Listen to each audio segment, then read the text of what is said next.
My name is Trinity White. My major is elementary education. This is how anthropology relates to my major. The three main ways that anthropology and education relate are: each child brings something unique to the classroom from their own culture. Classrooms themselves are a culture, and how interlopers affect a classroom's culture. Let's talk about the first way that anthropology and education are related. Each child's cultural background gives them something unique to bring to the classroom. Parents of different race and economic backgrounds stress different things about school. I believe that what children hear at home they bring to school. If a parent doesn't care about grades, then the child is less likely to care about grades also. Schools are based on the surrounding communities. This causes the different social classes within a culture to be modeled in a school.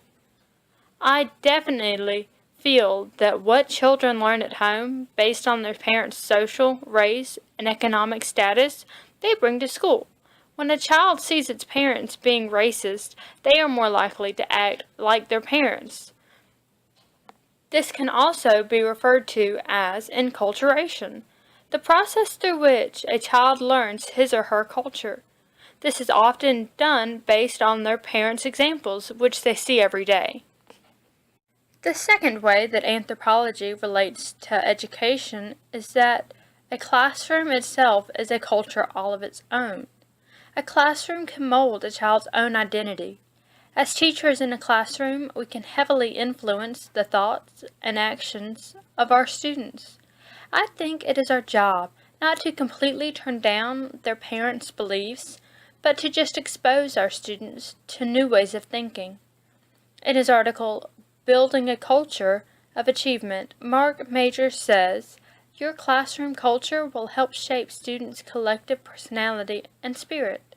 It will sustain particular habits of thinking and working, and undermine others. It will in fact color everything in its presence." As teachers, the culture we create in our classroom is instrumental to our students' lives. We can affect their ways of thinking and working. We can do this and change some of the bad habits. This shows how culture is adaptable. The final way that anthropology and education are related is how interlopers can affect classrooms based on the cultures. Children don't get as much knowledge from a substitute teacher. A substitute teacher is a classic example of a classroom interloper. It is common knowledge that a sub-day is a play day in the schools to children. Teachers will often leave busy work because it is easier for the sub, teacher, and student. Children often see they have a substitute and think it's a vacation day. Students will often act up when there is a sub because they know they can get away with more. This also leads to them spending more time playing than learning. This shows how when someone doesn't know about the culture and the environment they are in, they can disrupt the natural flow. A substitute doesn't know about the regulations and procedures of a classroom. The students will often take advantage of this. I hope you have enjoyed my presentation and now think of classrooms and schools differently as you understand how anthropology and education relate.